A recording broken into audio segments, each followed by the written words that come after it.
Hey folks, welcome back. This is Lucid, and we are back. We are playing, or casting, the new casting game. We're finally finishing it up. And last episode, we got a little oriented with what was happening. We have, it looks like Marignon is coming into the lead. Rhaga, who was doing very well, suffered a huge defeat in the end of the last episode against Utgard of all players. And Utgard has now cracked this throne and is about to take it, it looks like. And that is just not good news for Rhaga. Rhaga does have this army coming in, it looks like, with some devils and some cool stuff, a Lord of Hell, but I'm going to tell you, I don't think it's going to be enough. Unless he has a lot of flying mage support that can arrive. Just, I'm not seeing it. Maybe if he gets a successful gym bait or this, that, and the other, it could happen, but I do not think so. So we'll continue on with Rhaga. We'll look around, see what he's got happening. No real battles on this front for Rhaga. The Atlantis front, not too much happening here either. Rhaga appears to have gotten off of that Atlantis cap, and does not look to be further committing to kind of go deep against Atlantis here. And we have Atlantis kind of raiding back, taking back some of his stuff. So, yeah. We have horrors attacking here because, of course, the horror the cataclysm is upon us. I was going to say the horror apocalypse. Yoink. That lich got all horror marked up. Marignon has moved into position on this fort.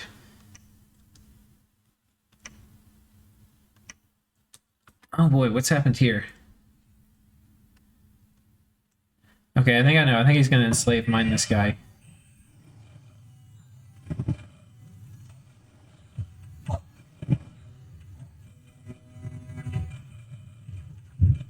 Soul Slay's coming out. I don't see enslaved mines coming out.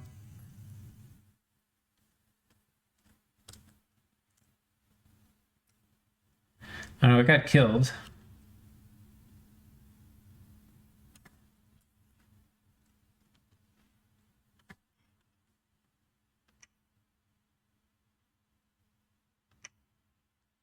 But there's not a fort here anymore. The fort's been destroyed. I think what must have happened is there must have been a battle on the outside, which I would think I would have seen that. Or there was no PD, because what appears to have happened is this horror has broken down the fort walls, which will only happen after the PD, like the external fort battle. So I'm not totally sure about that. But this is opening up this throne to Marignon, which is a huge deal, because Marignon is now also on top of this throne. So Marignon is about to be +2 thrones, which is huge.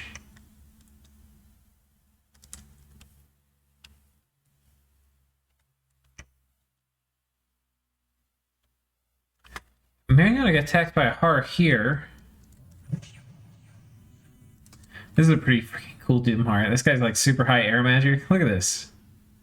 What a badass. I want to mess with that guy. I can't tell if there's a... Oh, there's a fort here. So it's on top of the fort. This one doesn't knock down the fort wall.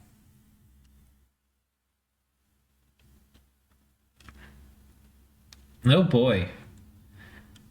Oh, boy. And he's on top of this throne.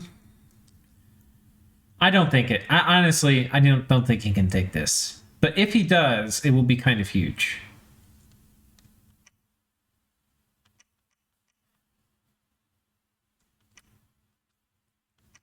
And this fort's under siege by Marignon, which means he can't reinforce over here. But there's a huge Jotun army right here. A huge Jotun army.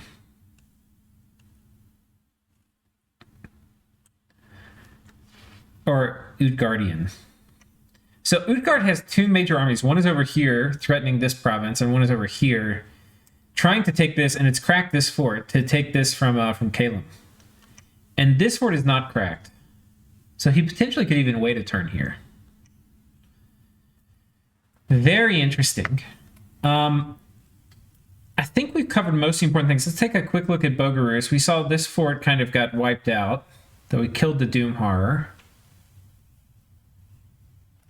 Yeah, I think that's it for this turn. We're going to go ahead and go to the next one. And it's possible we're going to miss some of the finer details in terms of, you know, a few cool battles, but we'll try to get as many of them as we can.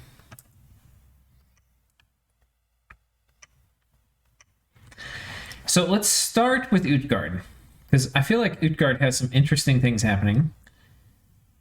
We have a battle here. Wait, no. Utgard. There's a battle here with Rhaga. Rhaga coming in, some Lords of Hell, some Devils, a few Imps, an Archdevil, Bauer the Goat Son, and Utgard with a bunch of Gamherdings and a Monolith. And some Zayedins he's stolen.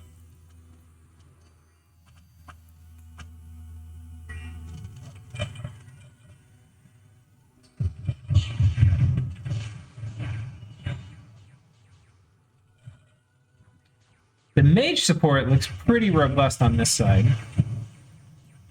Yeah, Utgard is outclassed by mages here. And a lot of living castles is just distracting the shit out of these Gamherdings. And they have, susceptibility to shock. Living Clouds is just going to butcher them. And these air elementals have just murdered the communion.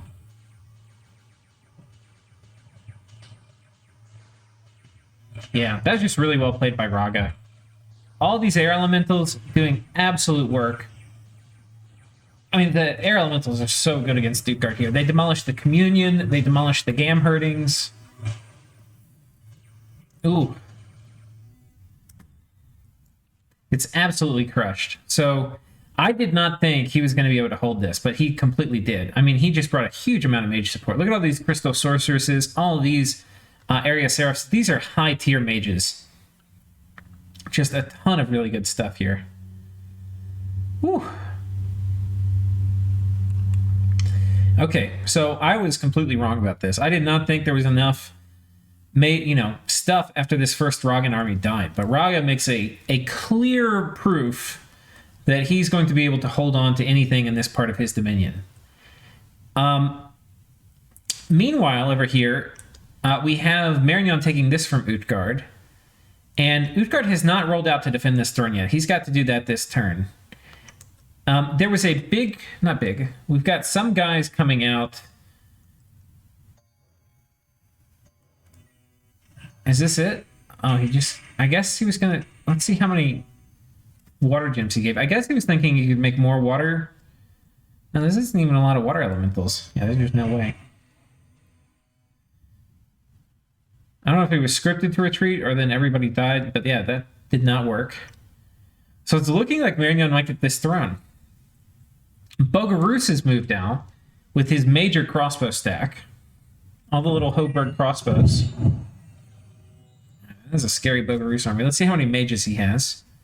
A lot. A shit ton of mages. Holy shit. That's like 70 mages. It's going to be very difficult for Marignon to hold this. And I don't think he's going to. I think he's just going to give it up. He could potentially sail or something, but I mean, ultimately, this is a swamp fort. And we're near the end of the game. This is totally an okay sacrifice play. Let's see what else is happening over here. We'll kind of switch to Marignon. Gets raided a little bit by Calum. We have these battles over here. Utgard raiding a little bit.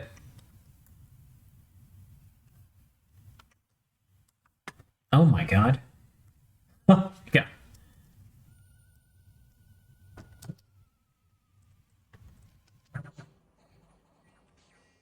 There's two hearts. There's Eater of Dreams. And there's this guy, the Abomination of Desolation. Oh my god. Look at this. And this guy has, I think this is it, Shattered Souls. This huge-ass beam.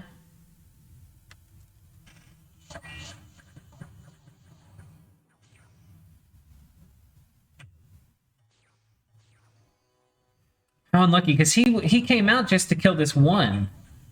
He gets absolutely murked by the Eater of Dreams popping up the same turn.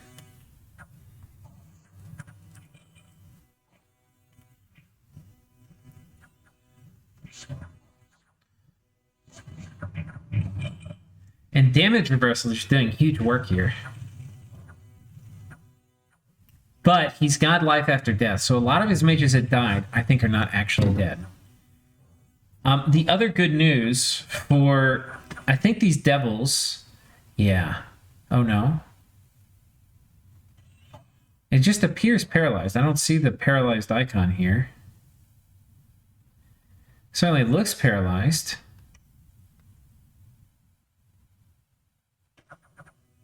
I assume that was from the devils hitting it. Oh, but he steals him. Well, that's kind of cool. Let's take a... So the final... He gets 6 of these mages back, but he loses a lot. Ooh. There's Cataclysm for you, boys. But he makes a hold. He saves this. You know, which is good. You don't want to let Doomhars pile up outside your throne, because eventually the Maker of Ruin, Skabiel, is going to come and knock down your fort walls, and then you have to fight like 3 Doomhars at once, and that is hard. Bogaro takes this fort with, a sizable battle here against Marignon. So Bogaro has his god, good old Keeper of the Bridge, with air hat on, so he's going to be dropping Fog Warriors turn 1, it looks like. And then just a pretty big Marignese army. A lot of crossbows. A lot of these two-handers.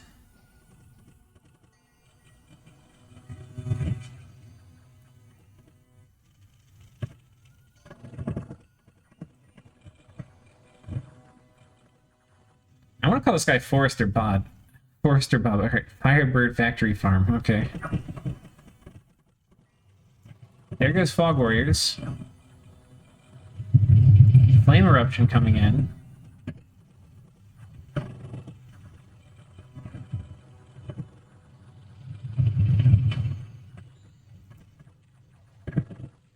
Some Stellar Cascades. These guys are all going to be fatigued out. Not yet.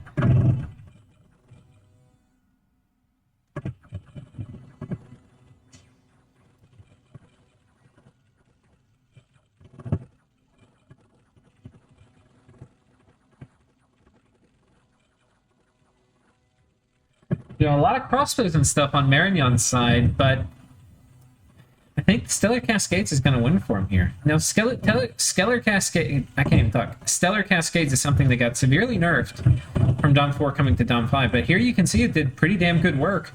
It's basically neutralized this front line. And so now it's just a question of basically mage artillery. I mean, these crossbows are doing something, but versus Fog Warriors are not going to do much. And I think what's going to happen is just they're going to get overwhelmed by Skelly Spam. Got Wailing Winds up. Cast by a Lich. Who I think that must be Bogaroos's Lich.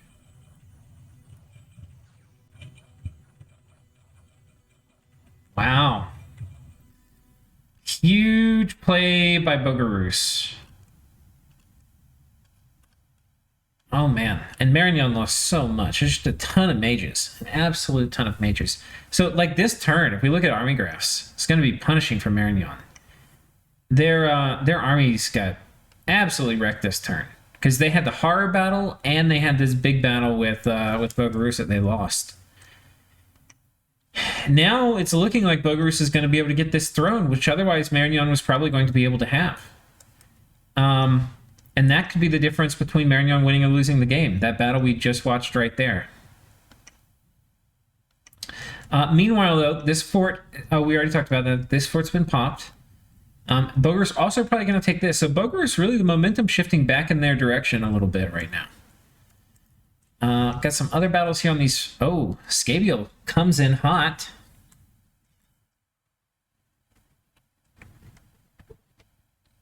That's it. These guys are going to murder the shit out of Skabiel.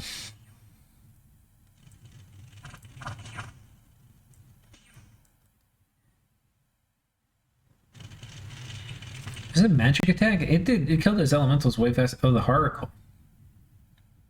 This is not magic. Yeah, that Horror Claw is doing absolute work. He should be fatigued. Is he fire resistant? No, he should fatigue out pretty quick. God, he just murders these fire elementals, so holy crap. He doesn't appear to be taking a lot of damage from them. He's about fatigued out now, though. But these guys should be like 15. Oh, it's cold 3. That's why. So, yeah, their strength isn't terribly high, which means they have to get through his really high armor. That's why they're not taking damage. Cold 3 with really high protection. He's fatigued out, though. Gets killed by Incinerate and Lightning Bolt. Okay.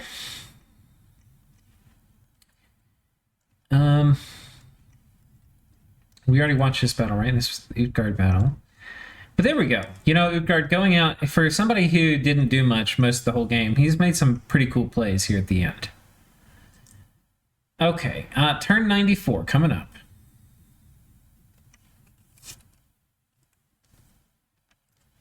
Turn 94, and this will probably be the last one for this episode. Dire Portent. Rhaga.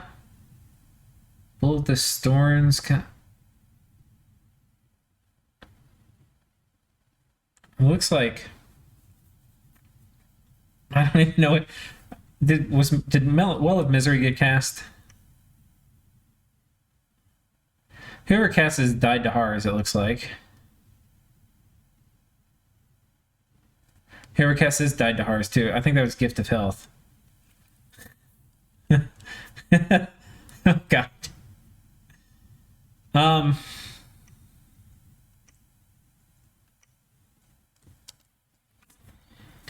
More big horrors coming in. Still kills a couple guys.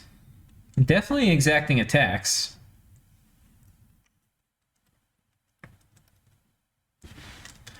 Ooh, big battle here with Utgard and Marignon. So Utgard's coming in because Marignon had finally knocked the walls down on this fort.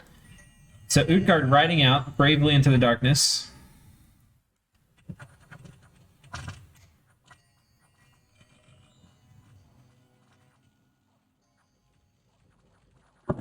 Oh my god, look at all this fire coming out. All these nether darts. Nether darts, by the way, not super great.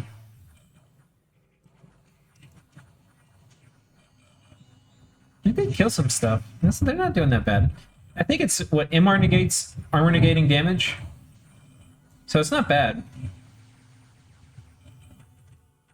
And god, this front line of Utgard should decimate this from Marignon.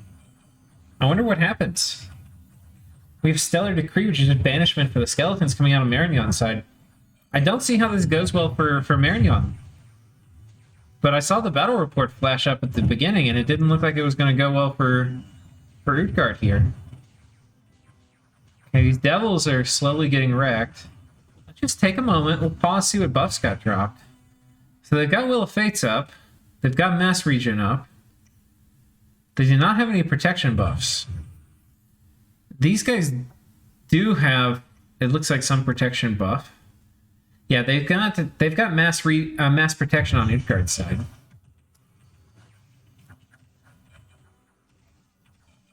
There's a lot of reserves over here for Marignon. The spells we have up are Relief, Blood Rain, Natural Storm, Light of the Northern Star on both sides, and then Rigor Mortis. Oh, Rigor Mortis could get the Gam Herdings.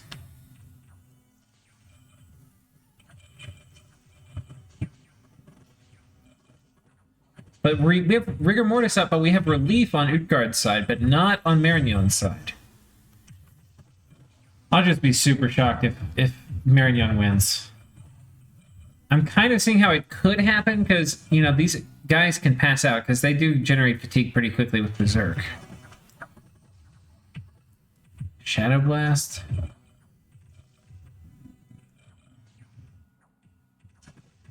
Let's see how the Huntress is geared up. Oh, she's got like full-on super combatant gear.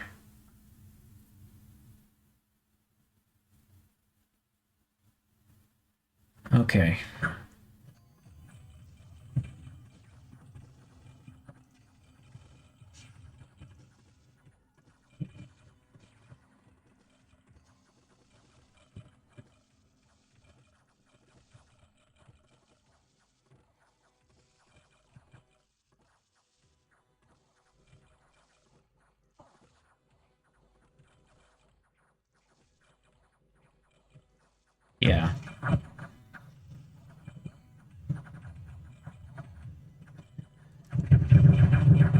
just getting completely overwhelmed. Everybody's passed out on Marignon's side.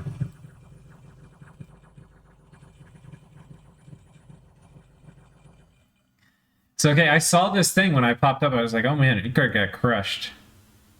Oh wait, they did get crushed. Okay, well, so this is the thing, guys. This is different RNG. This game is like patched from like a lot of times. I'm like 6 months after this was played. So, what does that mean? There is an alternate world where Utgard wins. What I'm guessing is the difference, and somebody in the comments can say. I'm thinking what the difference is. In this case, I think the devils sniped an important mage when they jumped to the back. And what we saw was when they didn't get that mage. That's my guess. Because what the battle we saw, Marignon got absolutely crushed here. I mean, there would have still been significant casualties on Utgard's side, but, I mean, mostly it was Marignon getting completely crushed. Queen of the Underworld. What a badass. This is a proper hero. What a badass.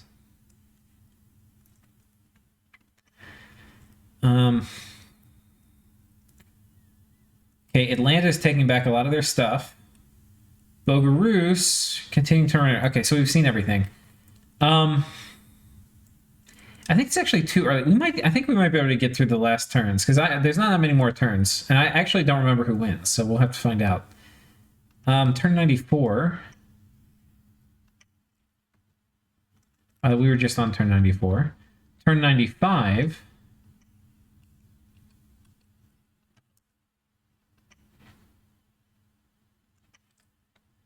Some horrors. Okay, let's do this one from the map. So we'll do Marignon first. Marignon had some major defeats last turn. He lost this fort to Bogaroos. And now this fort is under siege by this huge-ass army and is popped. So Bogaroos making major comebacks. And we have Bogaroos versus Marignon here. So just a scout. Looks like the gym bait, no?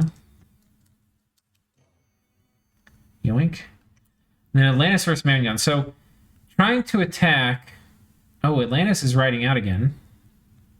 Okay, so Atlantis has a proper mage core.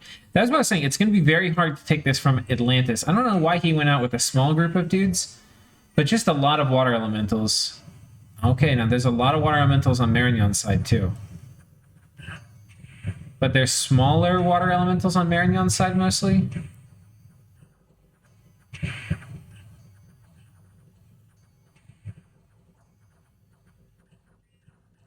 Yeah, we're going to watch this again. What I think has happened is I think these guys made size 6, and I think Marignon did living water. So everybody does water power at the start. Yeah, living water. On Atlantis' side, normal size with a little bit of living water. So this is important because when we fast forward, it's going to look, there's a mix. I think what has happened is there's a much larger amount. Marignon did basically only the smaller ones, and Atlantis has about half and half, small ones and big ones. Living water gives you a lot of water elementals, but they're not, I think they're size 4. We can check, yeah, size 4. Now, size 4, they have 3 attacks that do 16 damage. These ones, the big ones, have 4 attacks that do 20 damage. And they're also significantly higher attack. So these guys have 14 attack and 14 defense, and these guys have 12 attack and 12 defense. What that means is these are going to miss a lot against the big water elementals. A lot. Like, at least 30% of the time, I think they're going to miss. Whereas these guys are going to hit a lot of the time against the small ones. They're going to hit. And they're also, the small ones are really only going to be like 1 per square. Because they're size 4, which means you can't fit extra ones in. So on this front, like just look at this here. This is like a 1v1 duel. It's not even close between a big one and a small one. These guys also have more HP and are going to regenerate more. And look, I mean, these guys are getting crushed. This is like 2v2 right here. And this guy basically isn't getting killed. So what is the lesson we can learn from this? Size 6 water elementals crush size 1 whenever you get into like a line formation. Now, if it's one size 6 or like 2 size 6s versus 4 small ones, I think that's anybody's guess who's going to win that. And I mean, there's a definite place for living water. I don't want to say it's not good. It's very good. It's good to bulk up your line so that you don't have troops like getting past. And you can get a lot of water elementals reasonably quickly for not having that many water mages. So it's definitely good, but in these frontline battles, you can see it's like completely one-sided. Like this yellow side is just getting crushed. No pun intended. So Marignon's dreams are kind of getting they're getting drowned. You know? Like this throne, he's lost.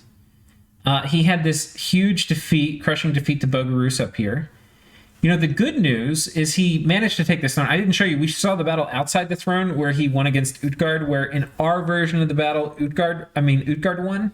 So like different RNG, Marignon would have won. So he's gotten this throne. So his dreams aren't completely crushed. And he's making major progress here against Utgard because, you know, Utgard was all in defending this.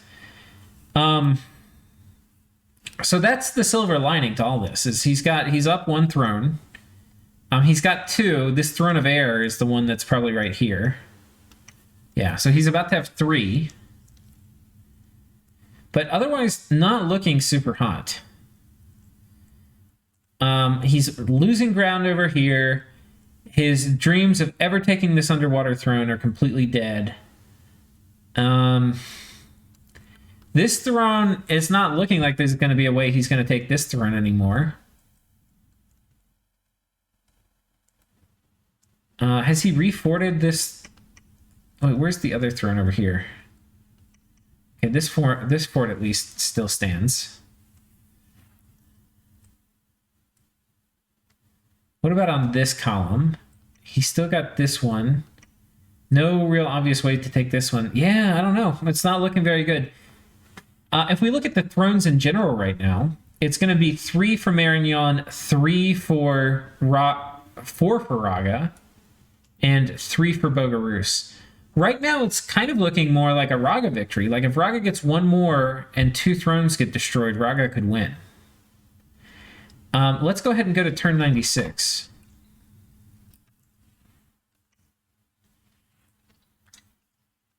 Maybe there's more turns and I didn't... I missed it. Scan through here, make sure there's... Oh, got a battle with Scabiel here.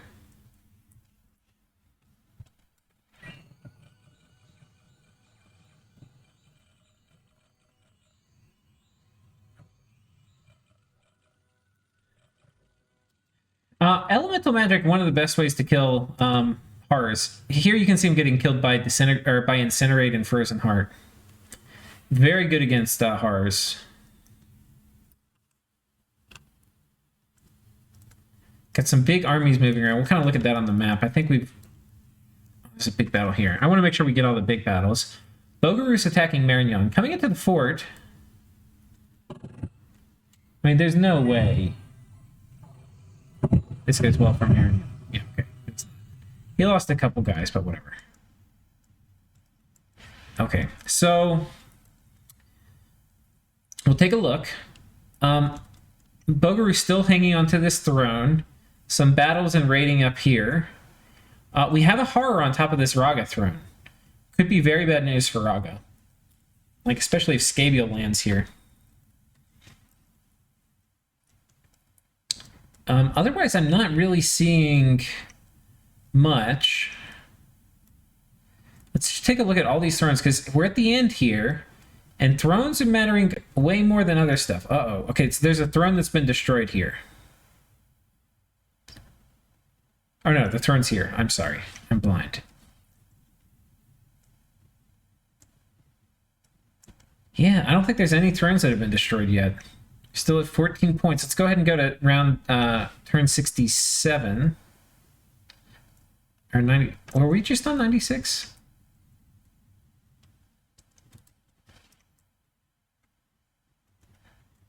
This looks like the one we were on. Yeah, this is the one we were on. So turn 97, which is the last one I have. I wonder if there's more. It's possible there are more and I just haven't downloaded them.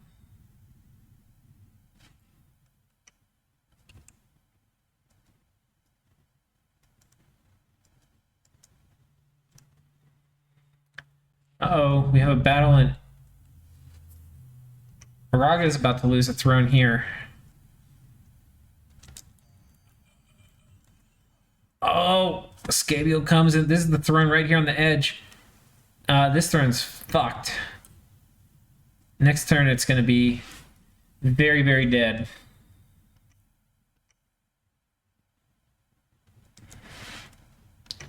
But otherwise, I'm not really seeing what's happening.